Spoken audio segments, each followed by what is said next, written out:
If we're going to talk about Jeconiah and his curse upon his seed, then we also have to talk about his descendant named Zerubbabel.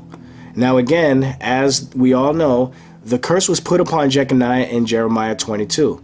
Now from Jeconiah came Shealtiel and Pedaiah, and from Pedaiah came Zerubbabel. And of course, there's the debate on whether or not Shealtiel was actually the uncle of Zerubbabel. But that's not really important for this issue right now, because since Shealtiel and Pedaiah were both from Jeconiah, that means that the curse of Jeconiah would apply to both of them as well. But nevertheless, here is where we experience yet again another problem that the anti-birthers have. Now, some of them will assert that the curse of Jeconiah must have been lifted by the time Shealtiel and Zerubbabel came into the picture. And again, the problem is that they don't have any biblical proof of that being the case. Here's why. First of all, Shealtiel was not a king of Judah. Second of all, Zerubbabel was not a king of Judah either. He was appointed by Cyrus the Great to be a governor of Judah. Zerubbabel being appointed as governor of Judah does not mean that he was a king. It does not mean that the curse of Jeconiah was lifted.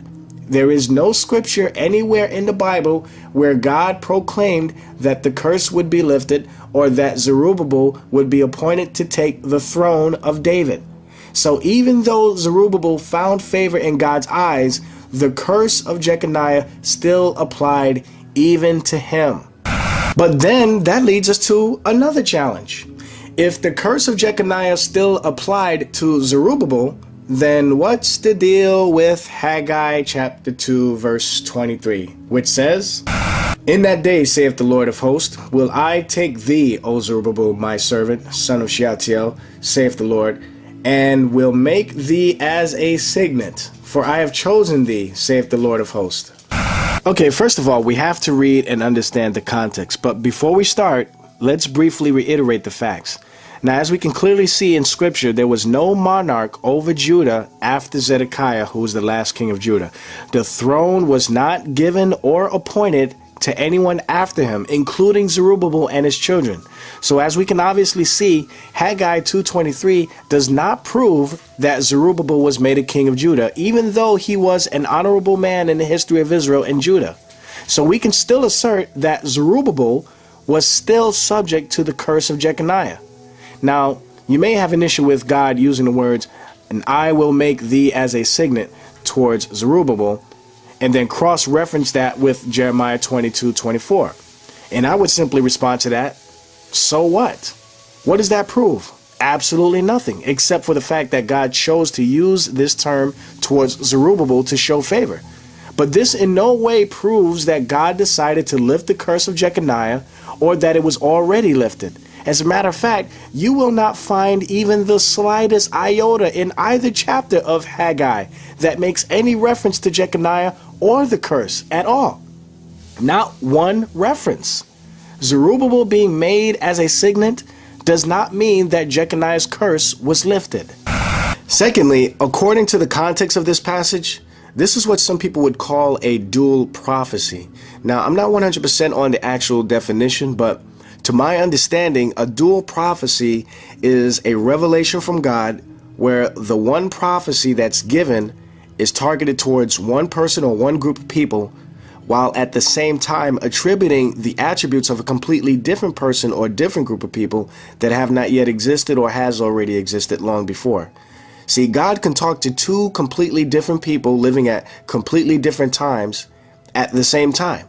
So in doing so, he's telling of an event that has yet to come or that has already passed long before, according to human time. And that's exactly what's happening here in Haggai 2:23. See, this passage cannot possibly make Zerubbabel the actual subject, which is probably why a great majority of believers assert that this prophecy in Haggai 2:23 concerning Zerubbabel is messianic. When the Lord said that he would make Zerubbabel as a signet, this does not mean that Zerubbabel would become a king or that the curse would be lifted. See, if we're going to consider the context, the first thing we should be asking is, what day is the Lord referring to? And if we're doing honest and proper exegesis, we would see what that day is. For instance, God says on that day, God will shake the heavens and the earth. God says on that day that he will overthrow kingdoms. God says on that day that he will overthrow the chariots and those that ride in them. So these events, which are, by the way, also mentioned and reiterated in several other places in the Old Testament, are in reference to the coming of the Messiah. And we can see those examples in Isaiah 13, Joel 2, Joel 3, Micah 5, Zechariah 9, Zechariah 14.